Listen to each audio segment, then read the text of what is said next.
Sun news நேயர்கள் அனைவருக்கும் வணக்கம். Welcome to Autospot. ஒரு பைக் லான்ச் ஆடும்போது மக்கள்கிட்டயும் சரி அதோட காம்படிட்டர்ஸ்கிட்டையும் சரி பயங்கர டாக் ஆஃப் தி டவுன்ல இருந்துன்னே சொல்லலாம். அப்பேற்பட்ட பைக் தான் டிவிஎஸோட அப்பாச்சி RTX 300.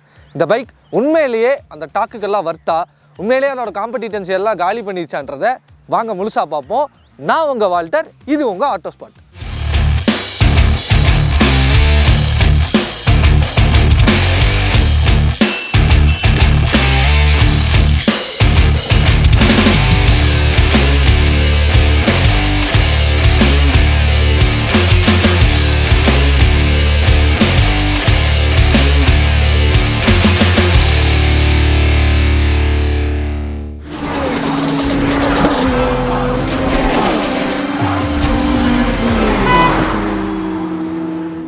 ஃபர்ஸ்ட் இந்த பைக்கோட ஃப்ரண்ட் டிசைன்லேருந்து பார்த்தோம்னா லுக்ஸ் வைஸ் நல்லா இருக்குது.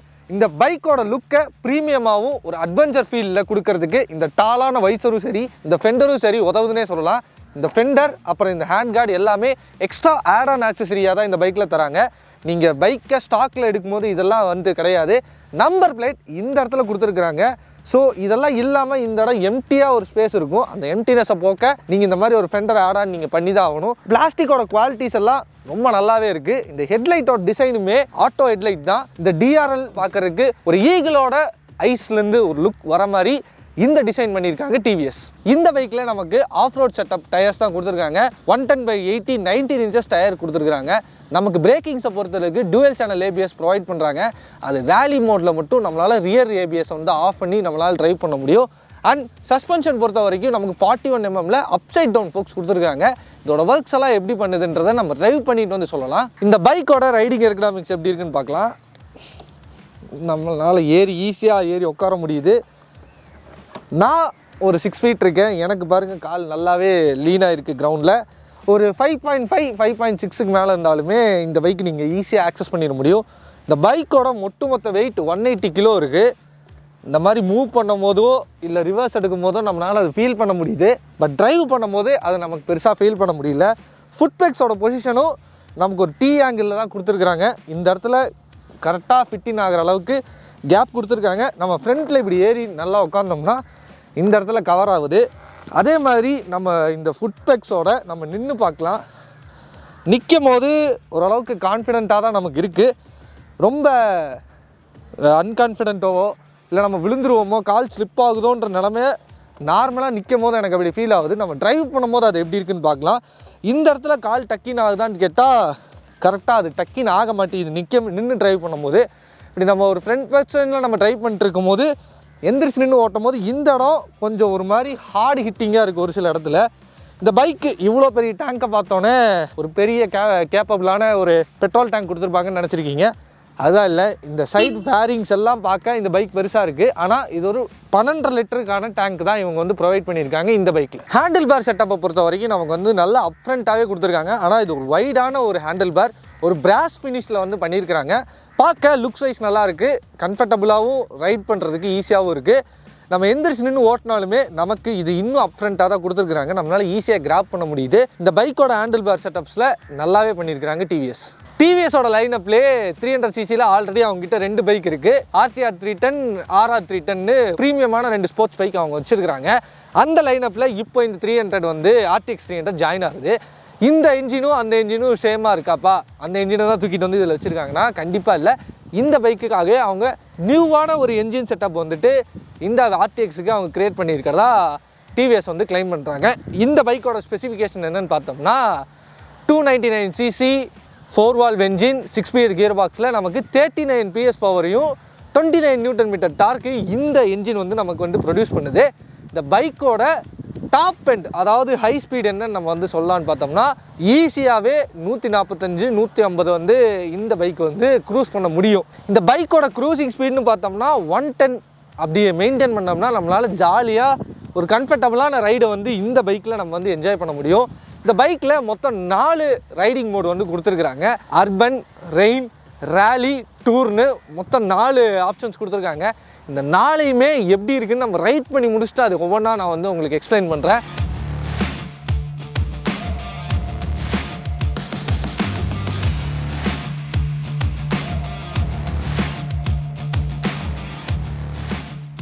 ரியர் டிசைனை பற்றி நம்ம பார்த்தோம்னா ஃப்ரண்ட்டில் இந்த மேசிவான லுக்கை ரியரில் அவங்க பெருசாக கேரி பண்ணலை. சிம்பிளான ஒரு டெயில் லைட். இண்டிகேட்டர்ஸ் பொறுத்த வரைக்கும் நமக்கு வந்து எல்இடி தான் கொடுக்குறாங்க. 4 இண்டிகேட்டர்ஸுமே எல்இடி தான்.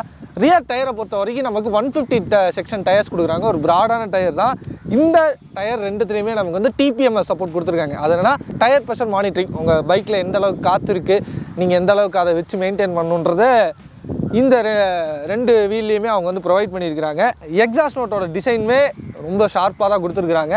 பின்னாடி சஸ்பென்ஷன் பொறுத்த வரைக்கும் நமக்கு மோனோஸ்டாக் சஸ்பென்ஷன் தான் கொடுத்துருக்காங்க. ஃப்ரண்ட்டும் சரி ரியரும் சரி நமக்கு எந்தெந்த ஸ்டெப்ஸ் லேயர் வேணுமோ அந்த கம்ஃபர்ட்டுக்கு ஏற்ற மாதிரி நம்மளால் 2 சஸ்பென்ஷனையும் அட்ஜஸ்ட்மெண்ட் பண்ணிக்கலாம். ஸ்டார்ட் பண்ண உடனே நமக்கு அந்த ரெவ் லிமிட் அடிக்கிறது ரொம்ப நல்லாவே தெரியுது. நல்ல ஒரு பம்பியராக பேசியரான டோனில் இந்த பைக் இருக்குது. ஐடியல் நோட் ரொம்ப நார்மலாக தான் இருக்குது. வாங்க லைட்டாக ரெவ் பண்ணி பார்ப்போம் எவ்வளோ பீட் வருதுன்றது. இந்த எக்ஸாஸ்ட் பற்றி சொல்லணும்னா இது ஒரு டூயல் பேரல் எக்ஸாஸ்ட் சிஸ்டம் தான் கொடுத்துருக்காங்க. பார்க்க ஒரு ஸ்லிம்மாக கொடுத்துருக்காங்க, ஆனால் டூயல் பேரல் எக்ஸாஸ்ட் தான். நான் லைட்டாக ரெவ் பண்ணி காட்டுறேன்.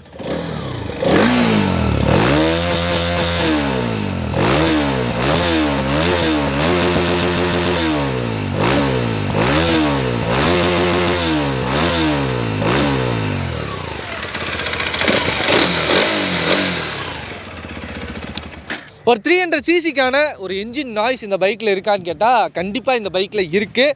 அதுக்கேற்ற ஒரு பவர்ஃபுல்லான ஒரு எக்ஸாஸ்ட் நோட் இந்த பைக் ப்ரொடியூஸ் பண்ணுது. நீங்கள் இந்த எக்ஸாஸ்ட் நோட்டை பற்றி என்ன நினைக்கிறீங்கன்றதை கமெண்ட் செக்ஷனில் சொல்லுங்கள். ஓகே மக்களே, வாங்க இந்த பைக்கை ரைட் பண்ணி பார்ப்போம். பேசிகிட்டு இருந்தது போதும், வாங்க ரைட் பண்ணி பார்க்கலாம். ஆன் பண்ணும்போது நல்ல ஒரு பீட் நமக்கு இருக்குது. நம்ம இப்போ ரேலி மோடில் தான் போட்டிருக்கோம், ஏன்னா நம்ம ஒரு பீச் மோடில் தான் இப்போ ஓட்டுறோம். அர்பன் மோடோ மற்ற மோட்லேயே இருக்கும்போது நமக்கு ரியர் வீல் வந்து ஏபிஎஸ் ஆனால் இருக்கும். ஸோ நமக்கு வந்து பெருசாக கம்ஃபர்டபுள் கிடைக்காது.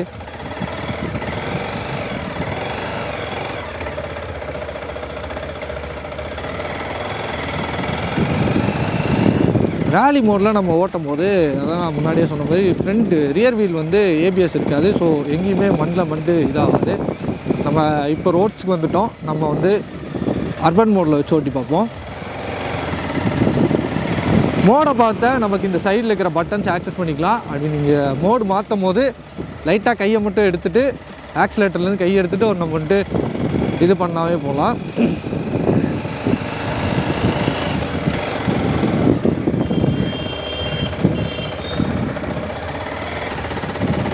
லோ அண்ட் டார்க் இந்த பைக்கில் நல்லாவே பண்ணியிருக்கிறாங்கன்னே சொல்லலாம். இங்கே பாருங்கள், நான் வந்து இப்போது செகண்ட் கியரில் அப்படியே தான் வண்டி ஓடுது. 18-17 வரைக்குமே எங்கேயுமே நமக்கு வந்துட்டு வண்டி தட்டுறதோ இல்லை என்ஜின் கிராங்க் ஆகிற விஷயங்களோ எதுவுமே இல்லாமல் அது வாட்டுக்கு ரொம்ப ஸ்மூத்தாக போகுது. நான் 2 கையுமே நான் எடுத்துட்டேன் கையிலேருந்து. கிளச்சுமே பிடிக்கல, ஹேண்டில் பேரும் பிடிக்கல. அது வாட்டுக்கு எவ்வளோ ஸ்மூத்தாக போகுதுன்னு பாருங்கள். ஒரு 300 சிசி பைக்கில் இந்த அளவுக்கு லோ அண்ட் டார்க்கும் இந்த அளவுக்கு ஸ்மூத்தான ஒரு என்ஜின் வந்து வேறு யாருனாலும் கொடுக்க முடியாது. இதுக்கு முன்னாடி நம்ம வந்து டிவிஎஸ் ரோனிங்கில் இப்போ ஏற்பட்ட ஒரு என்ஜினை பார்த்தோம்.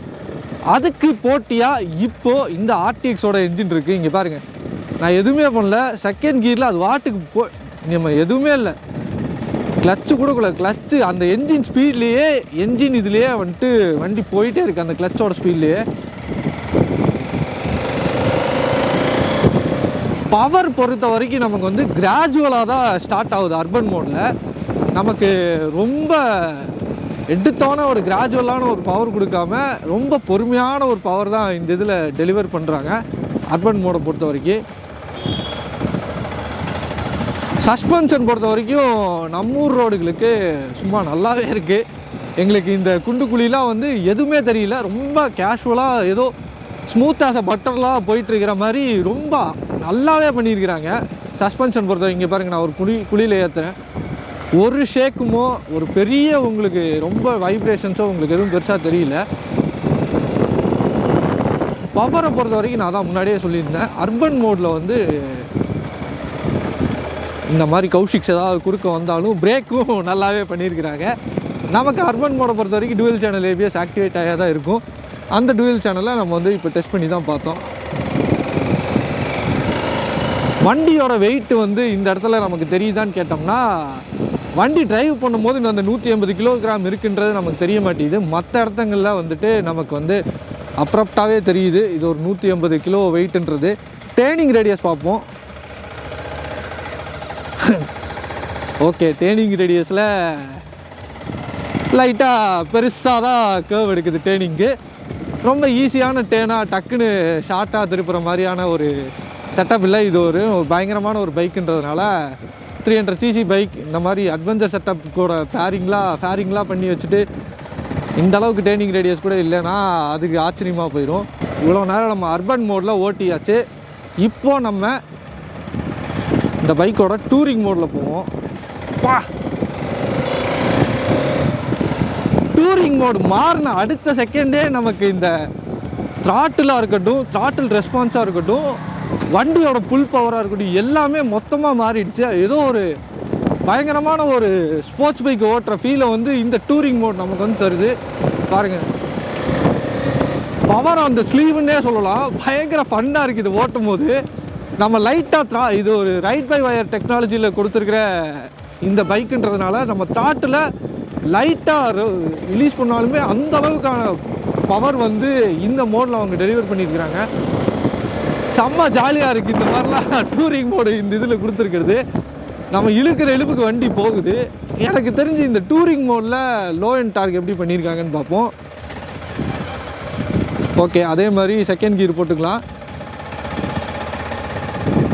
இதுலேயுமே நல்லா பண்ணியிருக்கிறாங்க. ஸோ என்ஜின் வைஸ் டிவிஎஸ் வந்து எந்த மோடுன்னு பார்க்காம லோ அண்ட் டார்க்காக இருக்கட்டும், என்ஜினோட டார்க்காக இருக்கட்டும் நல்லாவே பண்ணியிருக்காங்க. மோட் வைஸ் எதுவுமே பெருசாக மாற்றம் இல்லைனாலும் ரைடிங்கில் நமக்கு தெரியுது. மோட் வைஸ் வந்துட்டு நமக்கு பவர் டெலிவரி ஆகிறது வந்து ரைடிங்கில் நமக்கு ஃபீல் பண்ண முடியுது. ஆனால் மற்ற இடத்துல லோ அண்ட் டார்க்லேயே என்ஜின் பிரேக்கிங்லேயே நமக்கு வந்து மோட் வைஸ் எந்த மாற்றமும் இல்லை. ரொம்ப கச்சிதமாக பண்ணியிருக்கிறாங்க டிவிஎஸ்ஸு. ஃபஸ்ட்டு பாசிட்டிவ் என்னென்னு பார்த்தோம்னா இந்த பைக்கோட என்ஜினை தான் என்னால் சொல்ல முடியுது. லோ அண்ட் டார்க்காக இருக்கட்டும் சரி, பவரை வந்துட்டு அவங்க பிரித்து வச்சுருக்கிற விதமாக சரி, ரொம்ப கச்சிதமாக பண்ணியிருக்கிறாங்க. டிரைவ் மோட்ஸ் நமக்கு 4 மோட் கொடுத்துருக்காங்க. அந்த 4 மோடுமே நமக்கு மாற அதோட என்ஜின் பவராக இருக்கட்டும், பைக்கோட இந்த பிரேக்கிங் சிஸ்டமாக இருக்கட்டும், எல்லாமே ரொம்ப சூப்பராக பண்ணியிருக்கிறாங்க. என்ஜினில் இந்த பைக்கை யாருமே குறை சொல்லவே முடியாது. அண்ட் இந்த பைக்கில் கனெக்டிவிட்டி ஃபீச்சராக நமக்கு வந்து ப்ளூடூத் ஆப்ஷன் கொடுத்துருக்காங்க. அந்த டிஸ்பிளேவை பற்றி நான் இங்கே ஒரு ஷார்ட்ஸ் கொடுக்குறேன். அந்த ஷார்ட்ஸில் போய் முழுசாக பார்த்துக்கோங்க. ஆனால் அந்த டிஸ்பிளேயில் ஒரு நெகட்டிவ் இருக்குது. என்னென்னு கேட்டோம்னா, இந்த பைக்கை நம்ம வந்துட்டு மேப் அப்புறம் கோப்ரோ இந்த மாதிரி விஷயங்களெல்லாம் நம்மளால் பேரிங் பண்ணிக்க முடியும், ஸ்க்ரீன் மிரரிங்கும் பண்ணிக்க முடியும்.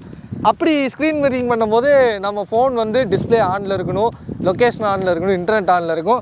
இது எல்லாமே ஆனில் இருந்தால் அந்த ஸ்க்ரீன் மிரரிங் ஒர்க் ஆகுது. அதுக்கு நான் இங்கே ஒரு மவுண்ட்டை மாட்டி ஃபோன்லேயே மேப் பார்த்துட்டு போயிடலாம். நீங்கள் கேட்குறது எனக்கும் கேட்குது. ஆனால் அப்படி ஒரு ஆப்ஷன் அவங்க கொடுத்துருக்குறாங்க. இது நம்ம சொல்லணும்னு சொல்லிக்கலாம்னு வச்சுக்கோங்களேன். அந்த அப்பேற்பட்ட ஒரு ஆப்ஷனாக டெக்னாலஜி வைஸில் இது ஒன்று பண்ணியிருக்கிறாங்க. நெக்ஸ்ட், இந்த பைக்கோட இந்த க்ரூஸ் கண்ட்ரோல் ரொம்ப கச்சிதமாக இருக்குது. நம்ம ட்ரைவ் பண்ணி பார்த்தோம், அதை நம்மளால் ரெக்கார்ட் பண்ண முடியல. ஒரு லாங் ஹைவேஸில் நம்ம வந்து ட்ரைவ் பண்ணி பார்த்தோம். இந்த க்ரூஸ் கண்ட்ரோல் நம்ம செட் பண்ணி வைக்கும் போது சூப்பராகவே ஒர்க் ஆகுது. நம்ம பிரேக் அடிக்கும் போது க்ரூஸ் கண்ட்ரோல் கட் ஆகிக்குது. அடுத்து நம்ம பிரேக்லேருந்து கால் எடுத்தோம் இல்லை கையை எடுத்ததுக்கப்புறம் நம்ம எந்த ஸ்பீடில் அதுக்கு முன்னாடி செட் பண்ணி வச்சோமோ அந்த ஸ்பீடுக்கு ஆட்டோமேட்டிக்காக போய் அதுவே திருப்பி க்ரூஸ் கண்ட்ரோலுக்கு செட் ஆகிக்குது. க்ரூஸ் கண்ட்ரோல் மொத்தமாக ஆஃப் பண்ணணுன்னா நம்ம அதை மேலே தூக்கி விட்டால் மொத்தமாக ஆஃப் ஆகிக்கும். க்ரூஸ் கண்ட்ரோல் இந்த மாதிரி ஒரு டூரிங் பைக்கில் ரொம்ப நல்லாவே இருக்குது. இந்த பைக் ஃபுல் அண்ட் ஃபுல்லி ஒரு ஆஃப் ரோடு கான்செப்டான்னு கேட்டோம்னா அது கேள்விக்குறி தான். ஏன்னா ஃபோக் வீல்ஸ் எதுவும் கொடுக்கல அவங்க. ஒரு மாதிரி டூரிங் கான்செப்டாக இந்த பைக்கு தான் ரெடி பண்ணியிருக்காங்க. டூரிங் கான்செப்டில் அப்பப்போ நீங்கள் என்றைக்காவது ஆஃப் ரோடிங் எடுத்துகிட்டு போனீங்கன்னா அப்போ இந்த பைக் தாக்கு பிடிக்கும். ஒட்டுமொத்தமாகவே நீங்கள் காடு மலைகளுக்குள்ளே தான் நான் ஓட்டிகிட்டு இருப்பேன், தண்ணிக்குள் ஓட்டுவேன் அப்படின்னா இந்த பைக்கு ஓரளவுக்கு தாக்கு பிடிக்கும். நீங்கள் full and full off roading செட்டப்பில் இந்த பைக்கை ஓட்டினீங்கன்னா கொஞ்சம் கஷ்டம்தான். அண்ட் ஃபைனலாக இந்த பைக்கோட ஷோரூம் ப்ரைஸ், எக்ஸ்ஷோரூம் ப்ரைஸ் என்னன்னு பார்த்தோம்னா 2 லட்ச ரூபாயில் ஸ்டார்ட் ஆகி 2.30 வரைக்கும் கோட் பண்ணியிருக்கிறாங்க. இது சில வேரியன்ஸ் மாறுது. அதே மாதிரி நமக்கு இந்த எக்ஸ்ட்ரா ஆட்-ஆன் ஃபிட்டிங்ஸ் எல்லாம் சேர்த்து 2.38க்கு எக்ஸ்ஷோரூம் ப்ரைஸ் கோட் பண்ணியிருக்காங்க டிவிஎஸ் சைட்லேருந்து. இந்த ஆர்டிஎக்ஸ் உண்மையிலேயே என்னை பொறுத்த வரைக்கும் இந்த என்ட்ரி லெவல் அட்வென்ச்சர் மார்க்கெட்டை ரொம்ப கச்சிதமாக என்னென்ன தேவையோ அது எல்லாத்தையுமே கரெக்டாக ஃபில் பண்ணி அந்த மார்க்கெட்டை ப்ரைஸ் பாயிண்ட்லேயும் சரி, ஃபிட் அண்ட் ஃபினிஷ்லேயும் சரி, ஸ்பீட் வைஸ்லேயும் சரி, ஓவராலாக இந்த பைக்கை வந்துட்டு ரொம்ப கச்சிதமாக அந்த என்ட்ரி லெவல் மார்க்கெட்டை வந்துட்டு டிவிஎஸ் பிடிச்சிட்டாங்கன்னே நம்மளால் சொல்ல முடியுது. நீங்கள் இந்த பைக்கை வந்துட்டு என்ன நினைக்கிறீங்க? இந்த பைக்கோட ப்ரைஸிங் பற்றி என்ன நினைக்கிறீங்க? இந்த பைக்கில் வேறு என்ன விஷயங்கள் ஆட் பண்ணியிருந்துருக்கலாம்னு நினைக்கிறீங்க? இந்த கலர் ஸ்கீம் வேறு என்னென்ன கலர்லாம் வச்சுருக்கலான்றதை நீங்கள் விரும்புகிறீங்கன்றது கமெண்ட் செக்ஷனில் சொல்லுங்கள். இதே போல் விஷயங்களை தெரிஞ்சுக்க சன் நியூஸ் ஆட்டோ ஸ்பாட்டை தொடர்ந்து பாருங்கள். உடனுக்குடன் செய்திகளை தெரிந்து கொள்ள சன் நியூஸ் பெல் ஐகானை கிளிக் பண்ணுங்க.